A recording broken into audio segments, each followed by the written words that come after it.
lightning capital of the That's world, right. pretty much. So it happens a lot.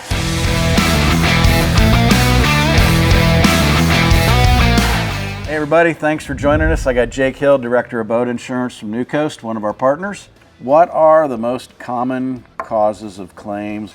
Most common cause of a loss is striking a submerged object. So you'll hear it abbreviated as SSO, struck a submerged object.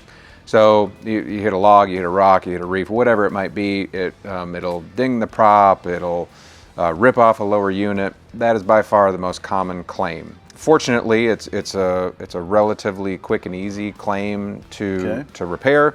It doesn't get as much of attention as hurricanes and tornadoes, etc., but it is the most common. Of course, you're going to have theft of personal property, electronics, that kind of thing.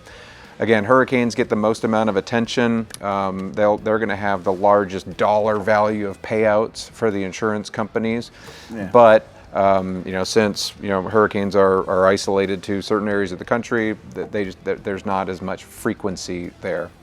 Lightning has been a big cause of loss lately, and one that insurance companies are paying out more on because there's so many more systems that are driven by electronics on the boats. Yep.